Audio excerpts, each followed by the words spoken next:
لا الہ الا اللہ پڑھ لا الہ الا اللہ۔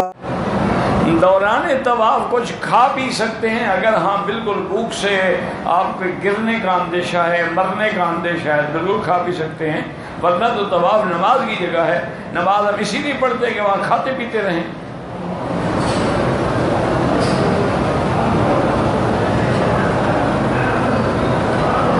عورت خاوند کی اجازت کے بغیر طواف کر سکتی ہے۔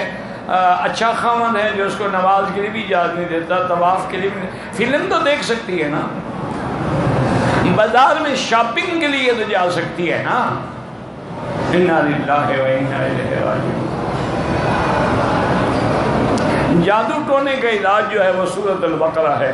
سارے گھر والے بیٹھ کے سورۃ البقرہ پڑھو، دم بھی کرو، پانی پہ بھی دم کرو، سارے گھر میں وہ پانی بھی ڈالو، اور جس آدمی پر اثر ہو اس پر پانی ڈالو، وہ غسل کرے، انشاءاللہ 8 دن میں سب ختم ہو جائیں گے۔ میرا بھائی گزارش یہ ہے کہ شب برات کے بارے میں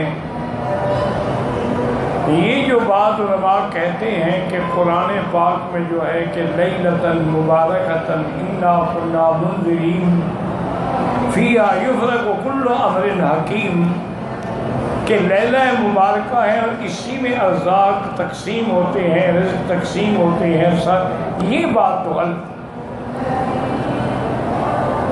قرآن پاک میں جو لیلۃ المبارکۃ کا ذکر آیا ہے اور تقسیم ارزاق کا، وہ لیلۃ القدر ہے۔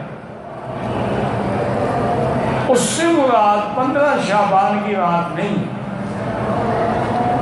لیکن بعض روایات میں ملتا ہے کہ شب برات جو ہے اس میں بھی اللہ تعالیٰ مجرموں کو بری فرماتے ہیں، اور آنے والے سال کے احوال جو ہے وہ بھی فرشتوں کو مطلع کرتے ہیں، اور اس کے اندر عبادت جو ہے وہ اللہ تعالیٰ کو بہت زیادہ پسند ہے۔ لہذا آدمی کوشش کرے کہ 13، 14، 15 شعبان کے روزے رکھے، تاکہ لیالی البیض کی سنت بھی پوری ہو جائے اور 15 کا روزہ بھی ہو جائے۔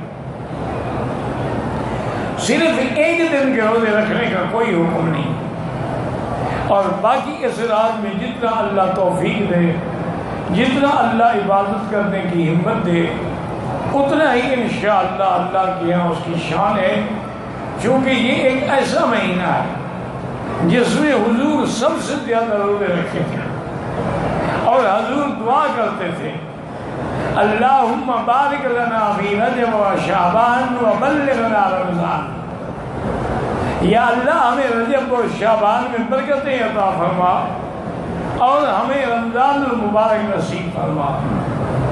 اسی طرح دعا مانگتے تھے ہمارے اسلاف اللہم بلغنا رمضان وارزقنا صیامہا و قیامہا، یا اللہ ہمیں رمضان نصیب فرما اور ہمیں اس کا روزہ اور تراویح اور عبادت بھی نصیب فرما۔ تو بہرحال آپ کوشش کریں، جتنا آپ عبادت کر سکتے ہیں کریں۔